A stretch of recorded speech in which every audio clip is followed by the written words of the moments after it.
Star Wars: Heart of the Jedi by Kenneth C. Flint.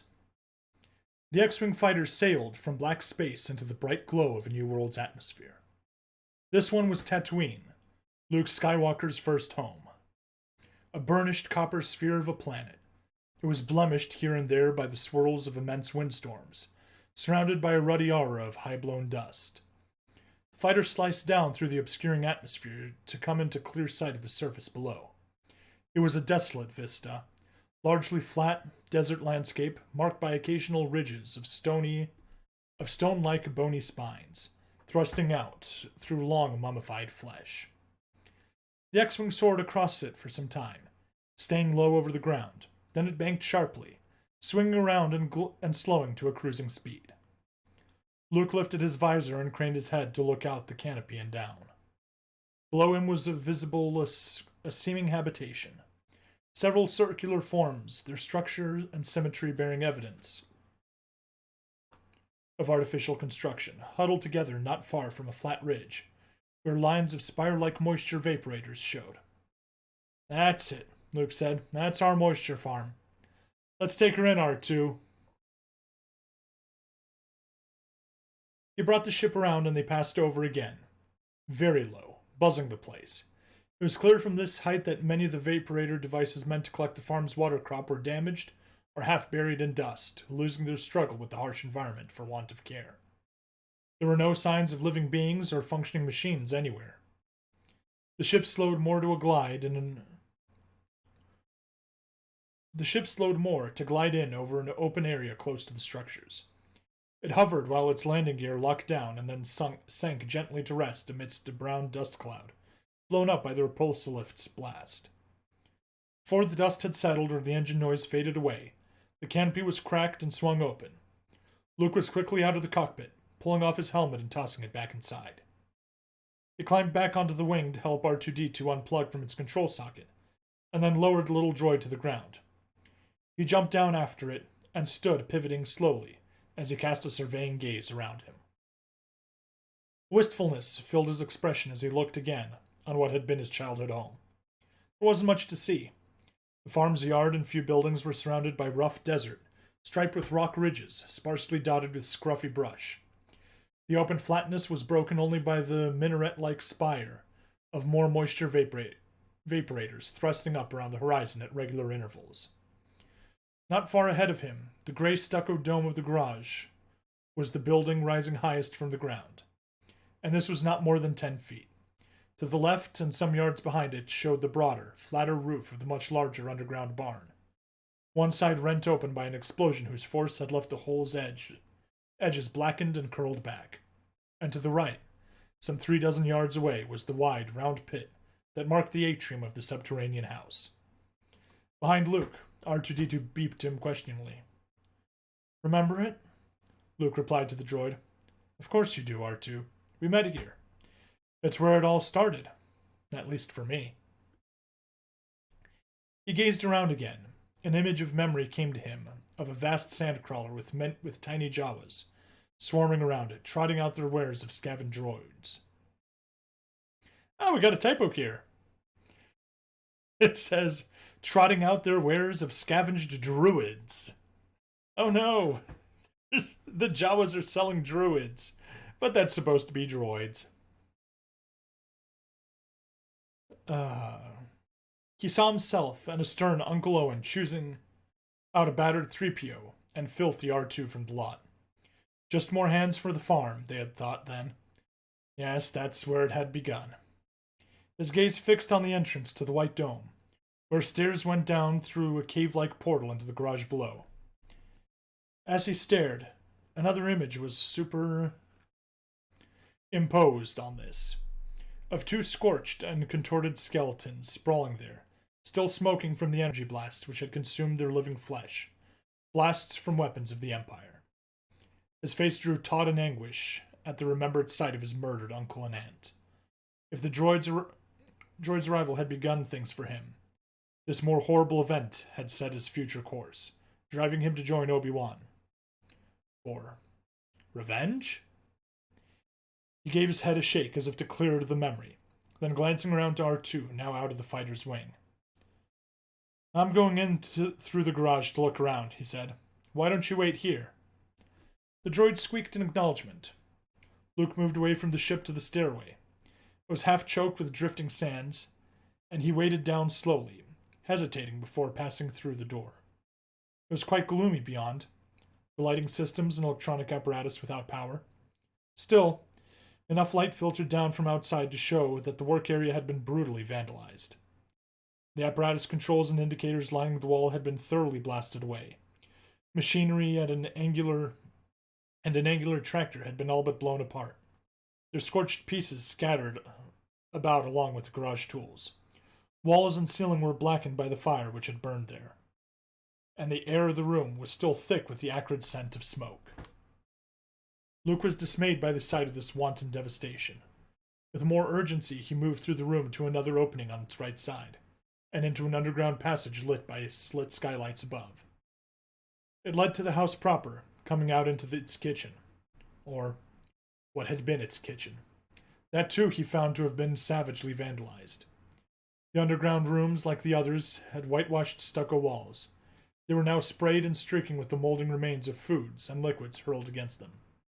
More food remains thickly coated the floor, along with the fragments of smashed plates, cookware, and appliances. The smell of decay hung thickly in the air. Luke looked around him, his stomach churning with revulsion. He forced himself to move on. Through the kitchen, he reached an eating space, its table upended, its chairs demolished. He paused to look upwards there. On the arch of ceiling above, a golden brown fresco of stylized creatures in geometric shapes had been defaced with an extra viciousness, smeared over and partially hacked away. He felt an extra twinge of pain at the sight. The artwork had been a special favorite of Aunt Beru. From this, his eyes went to a wide doorway that opened to a large, bright space beyond. He walked through, coming out into the central atrium of the house. This was a circular area, some 40 feet across and open to the sky. A sheer wall rising 24 feet enclosed it, and was pierced by the stone-framed, rough openings of several doors and one window.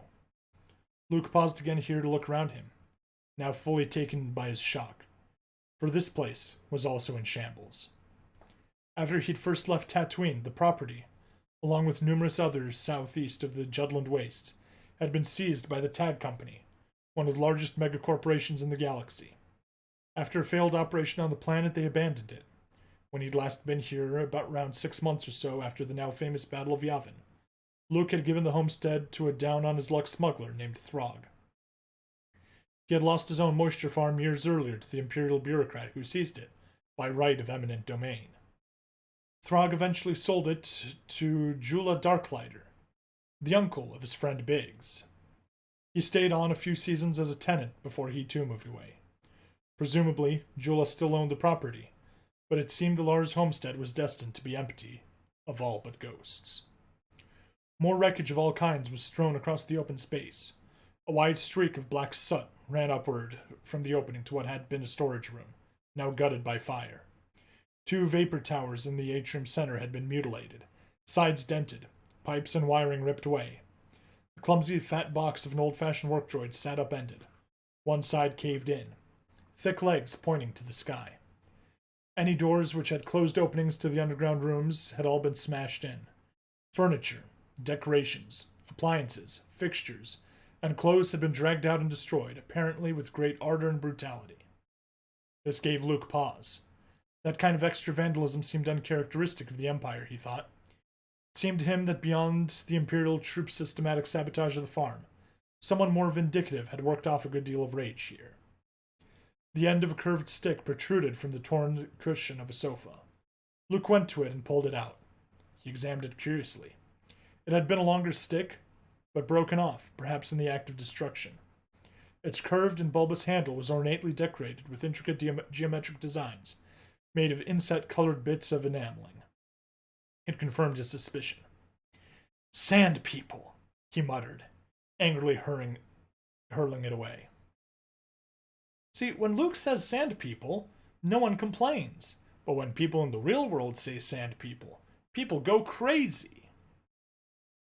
But with this realization, A new sense of self-concern came too. He gazed around himself again, keenly and warily drawing his blaster pistol from its holster. If roving bands of the Tusken Raiders had been there, they might still be around. He saw and heard nothing about him in the deserted ruins. Still, when he went on, it was more cautiously. He crossed the atrium to an opening on its far side. After peering through, he stepped in, gun at ready. Beyond the door was a large, long room. Light through a high window helped illuminate it, revealing the tangled debris of what had been living room furniture. Bits of sofas, chairs, tables, and what had been an elegant rocking chair could still be identified. But it could also be seen that from the amount of wreckage left, not all could have been ravaged. Some things had vanished entirely. These raiders had come to loot, as well as destroy. Luke moved on across the room, feet crunching through the layer of debris, reaching yet another smaller doorway. Its door hung, half torn from its hinges and blocking the opening.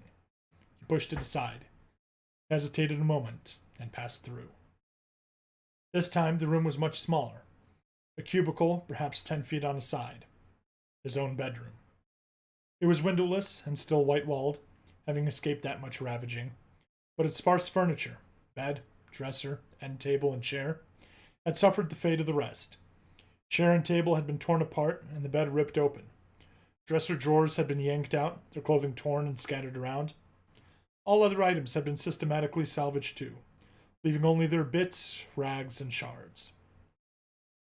Luke lowered his gun and dropped down heavily on the edge of his gutted bed. He looked over this wreckage and sighed with deep regret. There seemed to be nothing of his past life left here that had remained intact. Something sticking out from under the bed caught his eye. He leaned down and picked it up.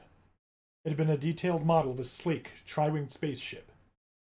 Its 3 long foils sweeping back gracefully, but the upper wing was broken now, canted sharply to one side, and the slender hull had been crushed, as beneath a foot, leaving a gaping hole. As he held it, a montage of past images triggered by this toy streamed unbidden through his mind. There went his childhood, playing Space Wars in the atrium, rushing around with the ship, blasting imagined foes. There went his youth, learning to fly a real, if tiny ship, bombing imaginary brush and desert creatures with clods of dirt.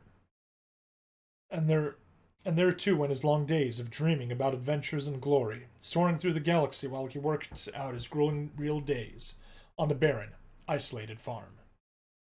He lifted the poor remains to swing back and forth in one hand, as if the boy still in him were flying that treasured focus of past dreams, just once more, for old time's sake. Then, very gently, he set the model down on the ruined bed. He stood, giving his room a final look, feeling a last deep pang of mourning for what had once been here. Then the young warrior steeled himself and strode out. Purposefully now, he made his way back through the atrium and another stairway. This one led him directly up and out of the house, back to the farm's yard. He strode along the curve of the atrium pit to stop before a long, low pair of mounds.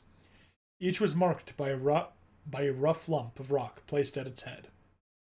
Luke knelt at the foot of the mounds, looking at the rocks, then spoke aloud. "Hello, Uncle Owen, Aunt Beru," he said. "It's me, Luke. I came back again."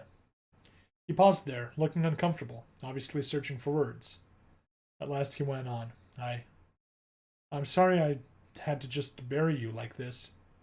There wasn't a lot of time then. I'm sorry I had to leave you too, but there was so much I had to do. I guess I could say I was out saving the galaxy, if that was important to you. But maybe only the farm was, and maybe you were right. I can't even tell you that I got revenge on who did this to you. It was my father." He paused once more, again considering. "Well," he went on more resignedly, "that's done now. I only hope you can forgive me for running off on some damn fool adventure and leaving you to die. You did raise me, both of you, the best you knew how, and for all our arguments back then, I did love you." He put a hand down to rest for a moment, atop each mound. Then he rose and stood for a while longer, head bowed over them. He and the mounds formed a stark tableau on the midst of the barren land below. But soon, a whistling and beeping roused the young man from his silent introspection. He lifted his head and turned to see R2-D2 rolling across the yard towards him from the ship. No, I didn't forget about you, R2, he said. He listened to more squeaks. Yes, I guess I'm almost finished here. He listened again. Leaving Tatooine? He interpreted. No, not quite yet. He looked out into the desert, adding more determinedly. There's still one other place to go.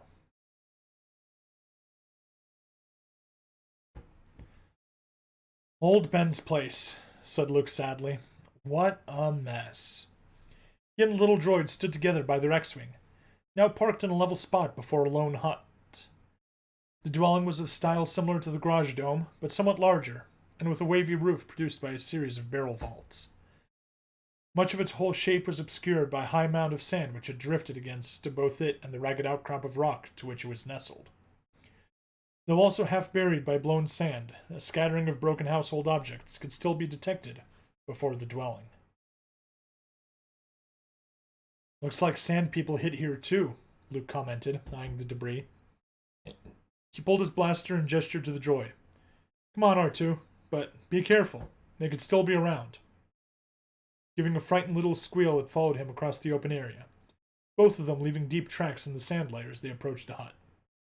Luke paused once more to more closely examine a wrecked chair and the area around it. It's pretty weathered, he declared, and there are no tracks around. This must have happened a while ago. Still, he proceeded with caution, leaving the droid up to the single open door. He pushed through a low drift of sand across the threshold into the hut, R2 very close behind. The interior was a single room, the vaults of its ceiling supported by square pillars. Here, too, all the contents seemed to have been painstakingly destroyed. Still, Luke went through them carefully, seeking for anything that might have survived. He found a small, golden spice shaker that looked surprisingly intact.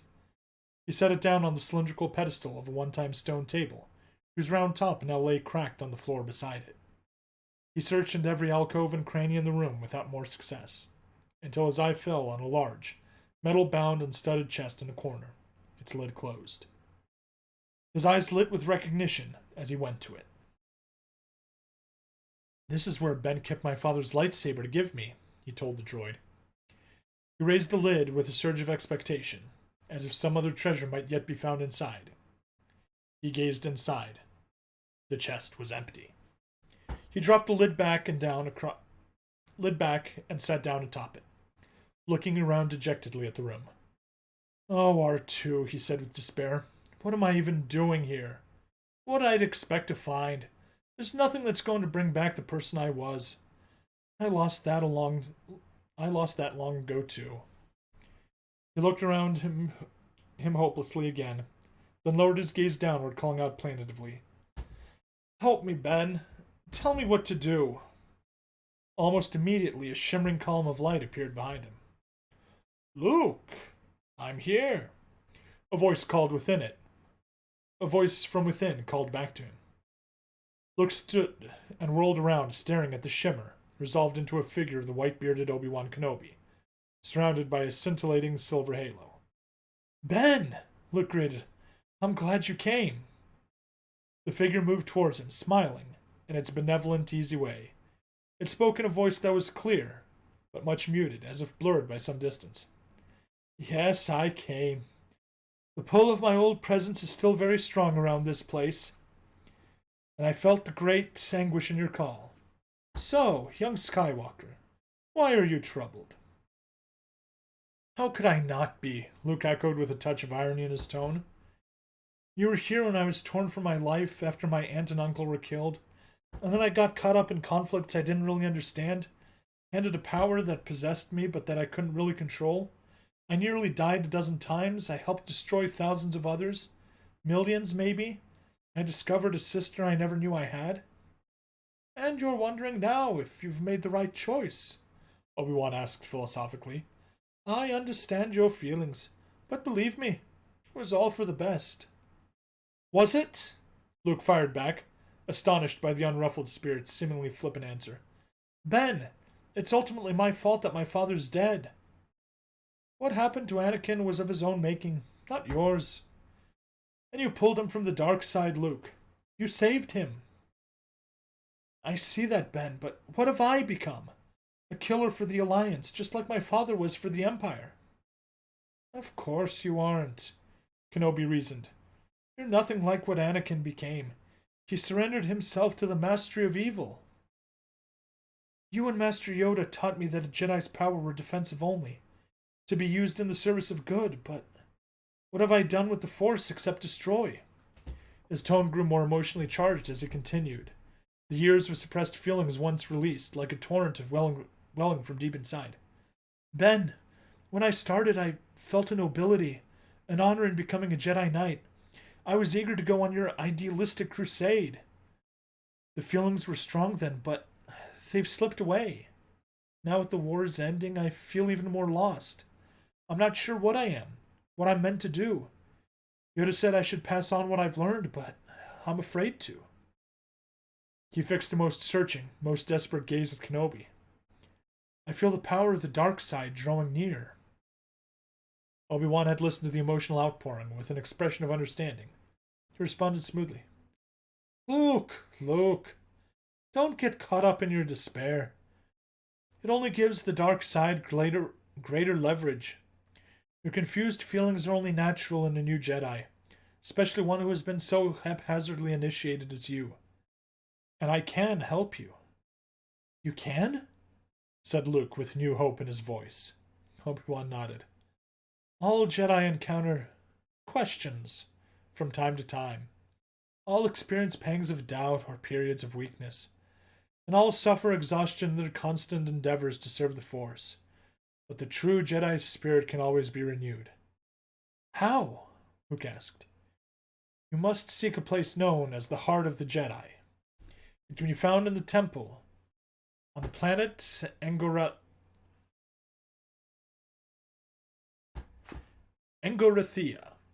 It is strung with the Force. The threads of energy which intervene to bind all life together have many crossings there. It is a collection point. Its concentrated power forms a sort of gateway into the pure essence of all being. There, you can truly become one with the Force. There, you can gain restoration, understanding the truth, and find the peace you're looking for. Okay. How do I find this place? Luke asked. It will not be easy, Obi-Wan cautioned. The way is long and perilous, and you must make the pilgrimage alone. Understand clearly. Only a true Jedi can achieve it. You'll have to prove that the Force is truly with you. You'll be tested both in mind and body before you reach the heart. I'm ready, Ben, Luke stoutly assured. Just tell me. Very well. The key to finding Angorithia is inscribed within a milk crystal bowl of mine kept here. Your quest begins there and now, and you will not see me any more until it is done. So I will say goodbye. On the last words, his image began to dim. Crystal bowl? Here? Luke said with a return of despair. He swept his gaze around the wreckage, then back to the fading form. Wait, Ben! There's nothing like that here. The place has been looted. It must be gone. There was only a vague outline left of the figure. From out of the last glow came a faint reply, saying simply, Then finding it will be your first test in this, won't it? Trust in the Force, Luke, and never doubt. With that, the glow was gone. Luke stared at the point it had been, face drawn in frustration. Then a light of understanding dawned. The bowl, he said. Sand people. Uh-oh. Luke, don't go doing what Daddy Anakin did with the sand people. He turned and rushed from the house, R2 following. Outside, he ran directly for his ship, little droid rolling close behind. Neither one was aware of another presence there. It was a figure in an orange flight suit, blue helmet, now peering stealthily out around the side of the hut to watch them. Heart of the Jedi, it murmured musingly to itself.